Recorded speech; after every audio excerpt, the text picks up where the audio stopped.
twins Cliff and Chris Paul couldn't stop talking about the assist. And yet, a new question, Daddy, where does this come from? rendered them speechless. As the Pauls delved deep into their lineage, they discovered something extraordinary. In 1922, local shopkeeper Clifford Paul, senior, inspired employees at State Farm, a thriving new insurance agency, to be there for customers like a good neighbor. While Christopher Paul, senior, revolutionized the game of basketball by suggesting players pass the ball to other players who could then score. Delighted that their ancestors invented the assist, the twins could rest assured the gift of giving was in their genes. Allegedly. Nothing endures like the legacy of an assist.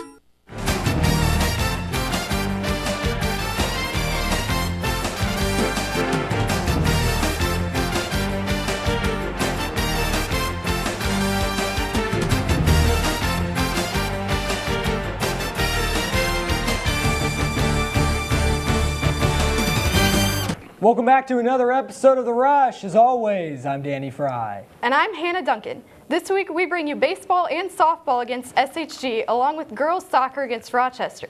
We also have the top three as well as the weekly debate. Now, before Danny gets cut out of another newspaper article, let's go ahead and get the show on the road. You know, I guess I just wasn't interesting enough for the front page of the SJR. What can I do?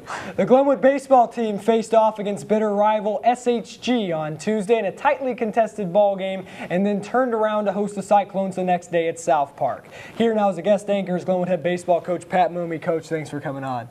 You bet. So, Coach, you know, you're playing at a place like Sacred Heart Griffin. You know, virtually no rainouts except for lightning there on that turf surface. But how does a team adjust from playing on a natural surface to a turf surface like they have at Comstock Field at SHG? I don't think it's a big deal for us anymore. We played there a few times and over at Jacksonville some, and I think the kids play there a lot in the summer on those turf fields. So I really think it's kind of a non-factor now. All right, Coach, let's go into the highlight at West Campus, the Titans and the Cyclones. Now, Tyler Brown got the start. Now, what led you making the decision of Tyler Brown? He's normally a 3 or a 4 for you guys in the rotation. Well, we thought Tyler matched up pretty well with SHG. He's a left-hander. He's got good stuff. And both Brian and Connor were a little under the weather Monday, so we decided to practice Monday. We're going to go that way and give Tyler a shot at holding them down. RBI double down the left field line by SHG's Cole Daly. That made it 2-1 SHG in the second inning. Then in the top of the third, Sam Anderson got the ball through the right center field gap. Maton scores. That's an RBI triple for Anderson, and the game's tied up at 2, and he's a guy that really could be hidden for you guys. Yeah, Sam, we've moved him into the 2 spot. We'll try to utilize his speed a little bit. He's done a great job for us in that spot. I think it'll continue to get better. Kevin Zanger bobbles it, but barehand flips it to the shortstop to get the inning-ending double play. And still tied at 2 at the top of the 5th, Brian Hobby crushes it to deep right center.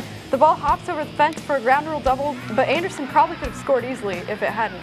Yeah, that was a bad break for us. That's where Danny was talking about the turf a while ago. That was one where the turf kind of hurt us because it bounced over the fence on the grass field. I think that would have stayed in, and we would have had a run and a man at third and 1 out, but that's the way it goes sometimes.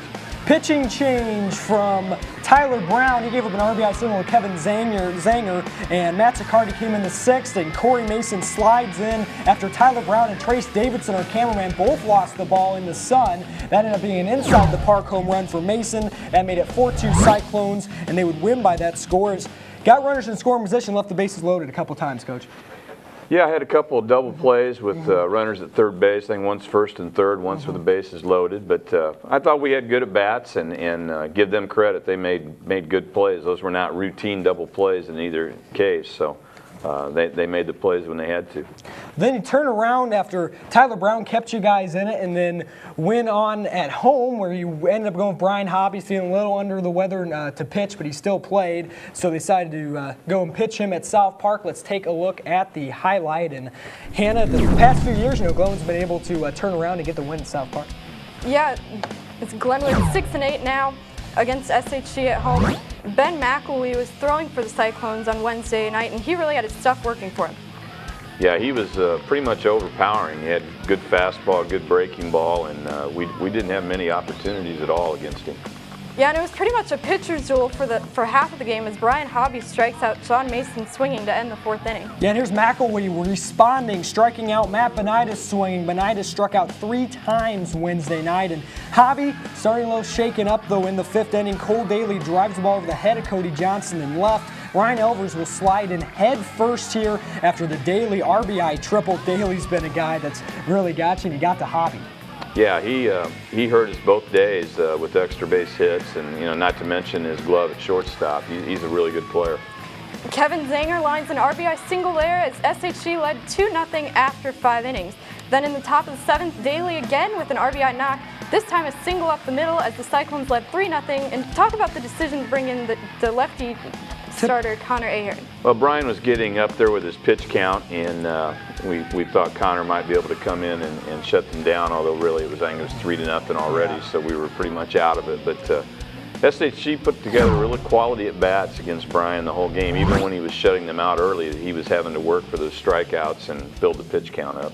Yet later in the inning, SHG was up 5-0. Ahern threw the ball away, and that's how the last Cyclone run crossed the plate. Ben McElwee, dominant, 7-inning complete game, 7 strikeouts. Cole Daly again, 2 runs batted in. Cyclones win 6-0, and here's Coach Mike Eck of the Cyclones after the game. It's nice. It's nice to come out, and then put up 6 there. Even though we broke it away at the end, it's always tough when you come down here or when they play at our place. It's just it's a good rivalry. It's a great matchup every time we play. Because we knew Hobby was going to be tough, and he shut us down for a long time, but we just kept after it and finally broke through. He's really been hot the last few games, and he's having a nice season. And Cole did a good job.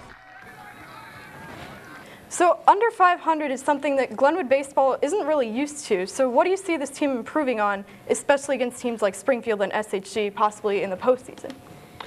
Well, I hope we get an opportunity in the postseason. I mean, I don't know how that's all going to come out with the seeding and everything. We got a very talented regional tournament this year. Yeah, Quincy Notre Dame coming over, and it's at South Park too. That's a plus, though. Yeah, well, we have to get to South Park. We could be on the road for a play-in game. You never know how that's gonna come out, but we just got to find a way to score more runs.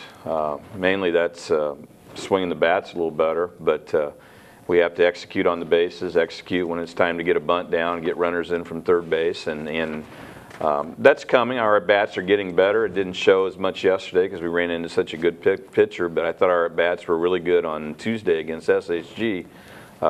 As your bats get better, sometimes the results don't show right away, but I think they will if we continue on that path. Coach, thanks for coming on, and good luck towards the rest of the season. All right, thanks. Glenwood baseball plays in Morden for a doubleheader this afternoon starting at 4:30. The GHS girls soccer team faced an under-the-radar Rochester Rocket team on Tuesday as the Titans tried to stay undefeated in CS8 play. Let's go ahead and take a look at the highlight. Glenwood 4-2-1 against Rochester with a 7-5 record. Glenwood's Kelly Graves will start off. Yeah, this highlight courtesy of channel1450.com. Kelly Graves going to Virginia Commonwealth. She's verbally committed. Heck of a save there by the Rochester goalkeeper, but Emily Matson got to go in for the Rockets. Yeah, Emily Matson will shoot and score for the first score of Rochester, and Glenwood really couldn't get much offense going at all. No, not really. They had tried at a couple shots there in the first half, but not much. Emily Matson got that one by her, and then here, heck of a pass, lead pass there. Matson boots it into an empty net.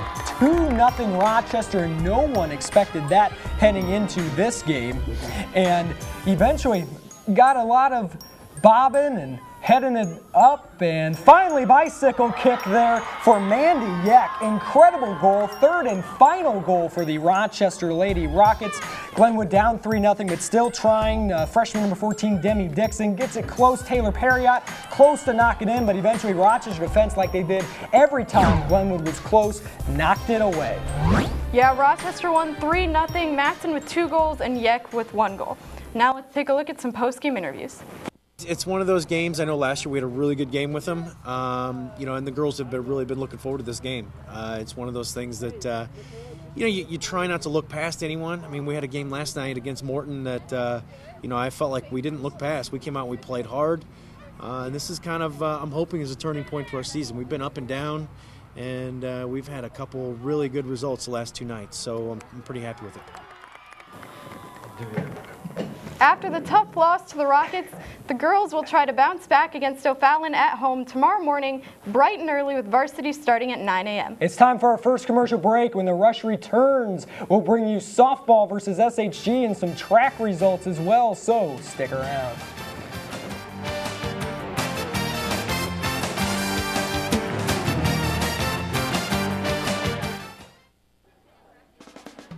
Fat Willie's in Chatham is a great family restaurant that supplies a wonderful dining experience. We offer outstanding fried chicken and over-the-top Walleye pizza. With quality products at affordable prices, Fat Willie's is the way to go. Open Monday through Saturday, 12 a.m. to midnight. Call us today at 217-483-6969. Aaron, you're all set. Great, thanks. Mike, thanks for doing that discount double check. You saved us hundreds. What was that? The discount double check? It's when we comb through your policies to make sure that you're getting all the discounts you deserve. No, I get that part, but you guys are doing my move. The discount double check move? It's my touchdown dance. So you're a dancer? No, I'm a quarterback. Oh, quarterback. More. I'm a robot. Get out of here. Get to a better state, State Farm. Call Steve Bedford in Chatham for personal service and discounts that you deserve. Kids, welcome back to Rush. The Glenwood softball team took on SHG in a high-scoring game on the road Tuesday, and the two met up again Wednesday afternoon in Chatham. Titan head softball Coach Edgar joins us now as the guest analyst. Thanks for coming on. No problem. So you guys have had some really high-scoring games, especially recently. How are you trying to improve your defense as well? Well, a lot of that has to do with the other team. We work hard every day defensively. I think the plays that we could make, we made. There was a few errors in there, but when the ball's being hit, sometimes there's going to be mistakes. So it's a daily process. We're just trying to get better. Let's go ahead and take a look at the highlight. The Titans and the Cyclones. This one from SHG West Campus while the boys were playing on the turf field. Yeah, Glenwood 11-3, SHG 14-2. Allison Long will start out on the mound for Glenwood. She starts out rough, but she'll give up an RBI single to Leslie Cooker in the first inning as Katie McLean will score, and SHG got off to a pretty solid start.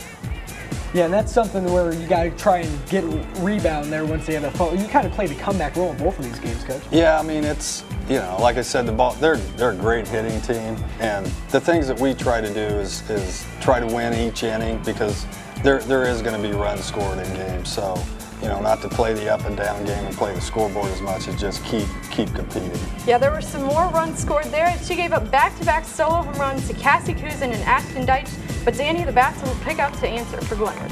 That's right, Maddie Torrey sends it back to the pitcher, Whitney David. She couldn't get a hold of it, run crosses the plate, and then here ball will end up skipping into left field, and another little SHG misplay. The left fielder bobbles it. Glenwood led 10-7 after 4 innings, and Coach, you guys were really able to capitalize.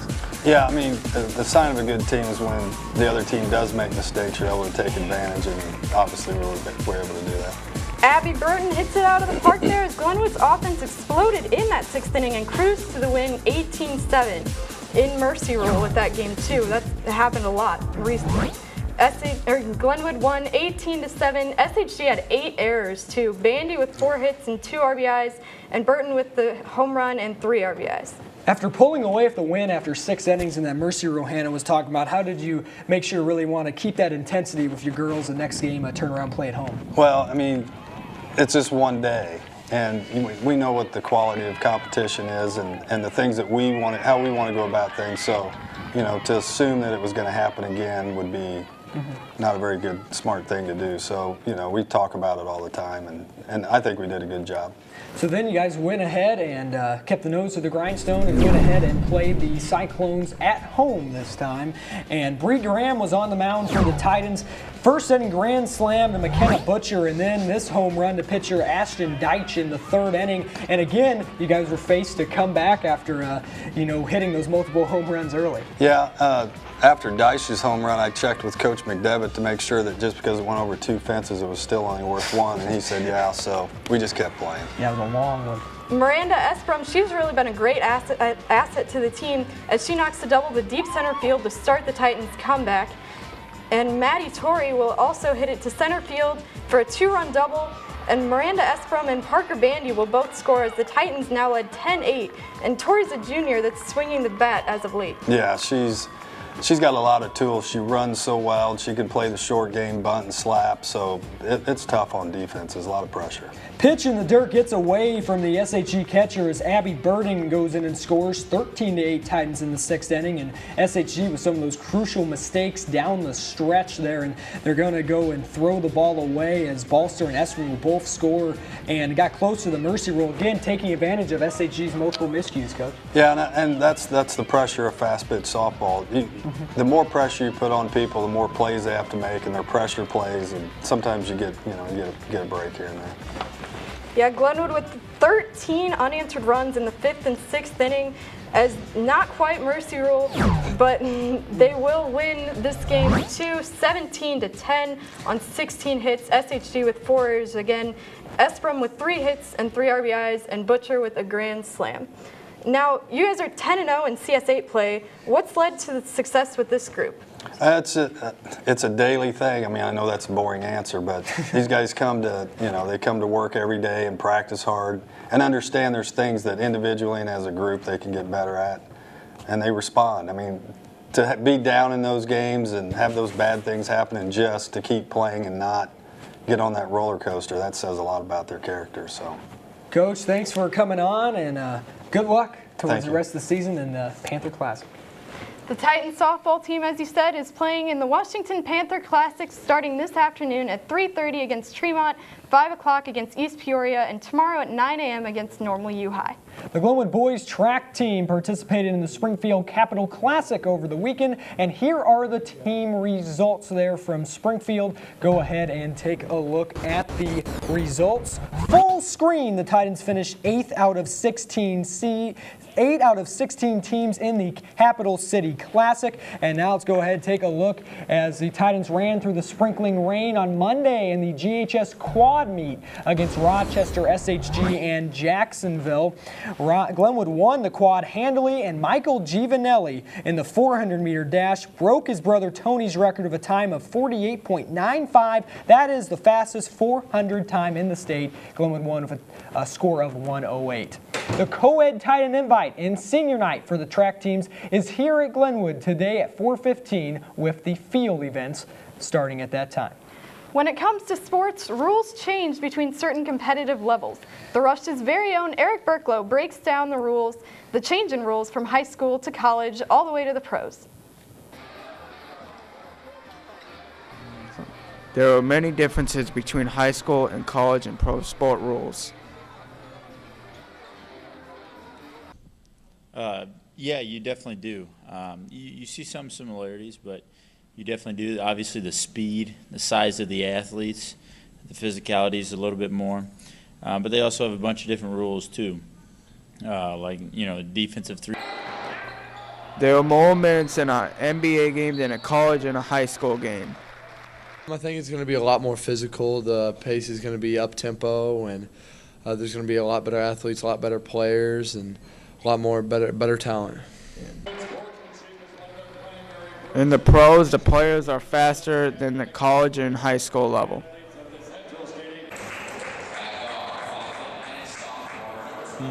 I think probably a little bit more strict than the college than anything. They let a lot of little stuff get away in the NBA game a little bit, traveling and some of these other things. But that's hard to call when the athletes are that fast and that explosive.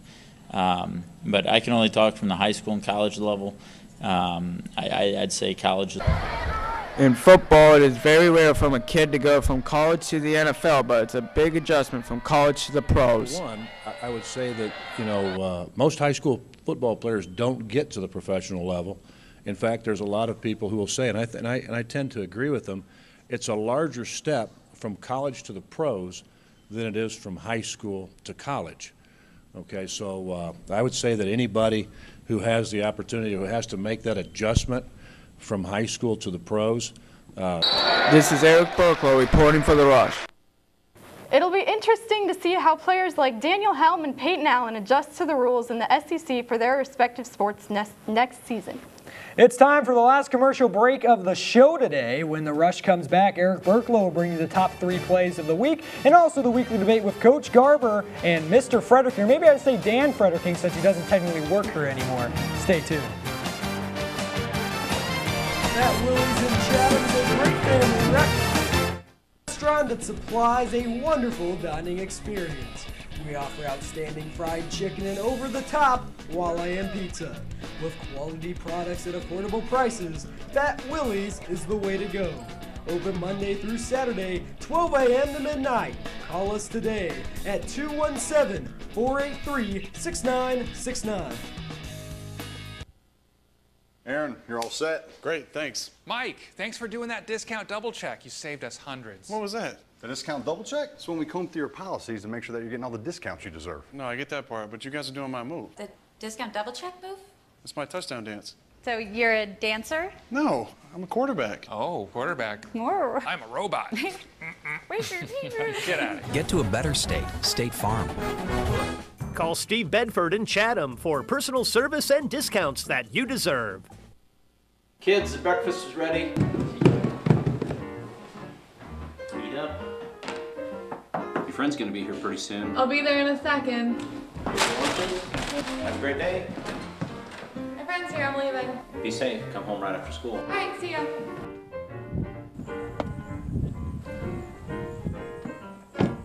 Wow, your dads are really looking out for you. That's not my dad. That's my family's financial advisor, Mr. Sullivan. Sullivan Financial, looking out for your investments and your family. Welcome to the top 3 plays of Glowing Sports this week. As always, I'm Eric Burklow. Let's begin the countdown with play number 3, which is from Wednesday night at South Park against SHE as Matt Sicardi catches a line drive and doubles off the Cyclone base runner at first to end the inning. Titans lost though 6-0.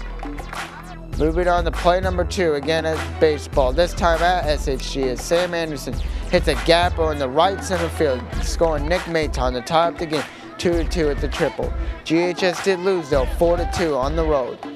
And the top play of Glowing Sports this week is from the SHG softball diamonds. Abby Byrne cranks a home run that pushed the Titans past the Lady Cyclones 18-7 in the CS8 rivalry game. Now let's send it back to Danny for the weekly debate. Eric, very good job there with the top 3 back here on set. And we have Mr. Garber and Mr. Frederking's returned. You're back from your cushy job at the Illinois State Board of Education. Like a phoenix from the ashes. That's right. Back again. We're here for the debate, and we've been trying to plan this for a while, and we know you're very busy. I'm a busy man. So we tried to, it's not that big. We got to work it out. And we'll start right here. We know you guys play a lot of Xbox. Now, one-on-one FIFA match right now. Who would win and what would the final score be? We'll let Mr. Garber start with the opening point. I think he knows. It'd be like 9-0 and he would lose in fantastic fashion.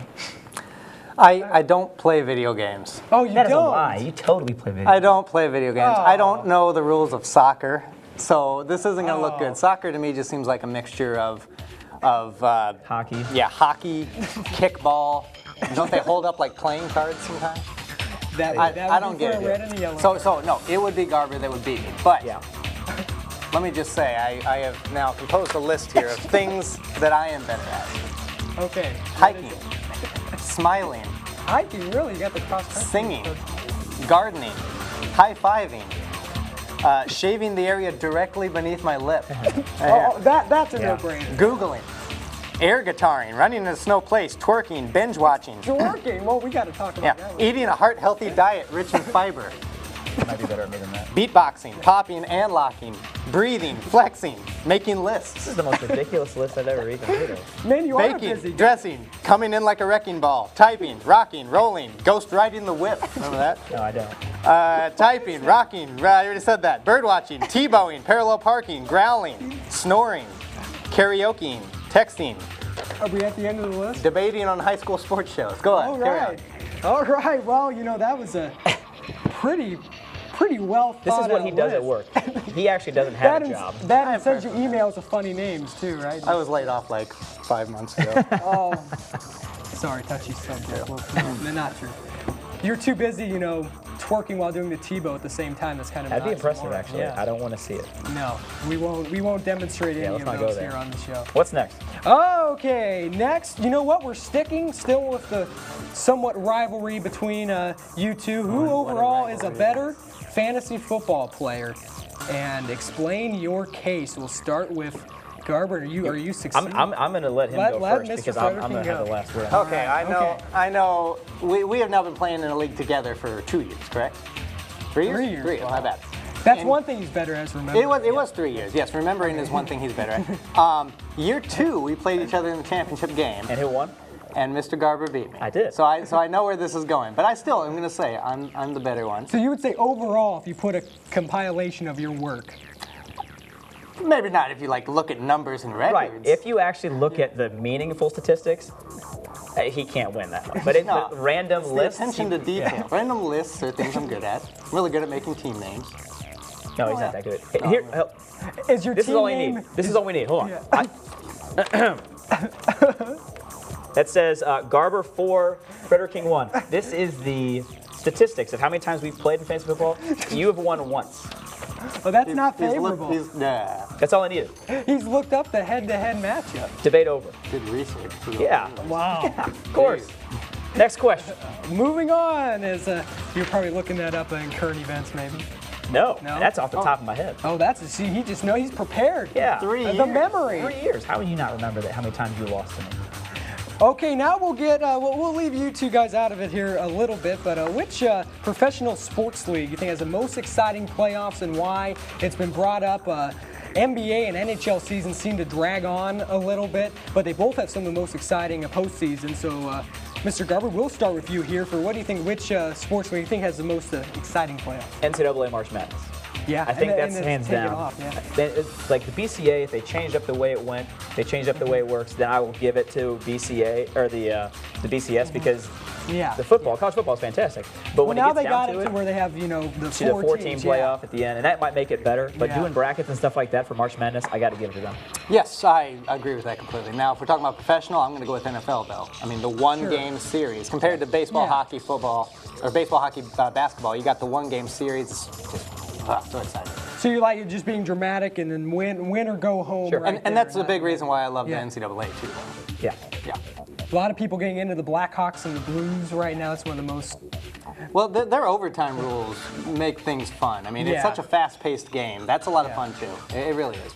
A lot of people getting a lot of bandwagon fan. I don't know anything about hockey, so I'm not going to step into that. Just could never step into that. Last question here, and this is more of like an on-topic question, but numbers for youth football registration, they've gone down, and parents are shielding their kids away from those concussions and all that. And do you agree with what they're doing with that? And if so, why? I'll start with Garber. Head on down to Frederking. Okay, I would say that it's probably good and bad.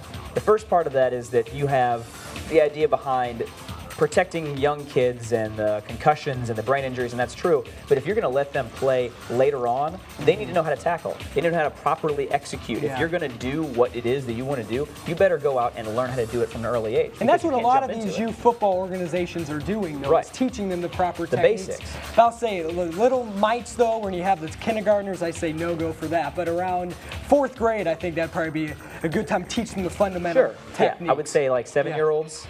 5-year-olds with the football gear on, looks kind of weird. Yeah. What do you think? I would let my kids play. I agree with what you just said. Yeah. I actually did get hurt playing football to the point where I had to quit football back in high school. Oh, wow. And it's still an injury that lingers. It's a back injury, but it is something that I still would let my kids play. You would think that back injury would affect your twerking and recognition. Yeah, you'd think. But apparently it doesn't. Classic. All right, guys, thanks for coming on, and I had a pretty good time here. Yep, for the it was debate. fun. Don't forget, never forget. Garber 4, Frederking 1. Singing, making lists. That's it for this episode of The Rush. The softball team plays in the Washington Panther Classic this weekend, and baseball team's heading to Morden. Girls soccer hosts O'Fallon. A whole bunch of other sports. Tennis team in action as well, and track senior night tonight as well. I said as well like 15 times. We're gone. See ya.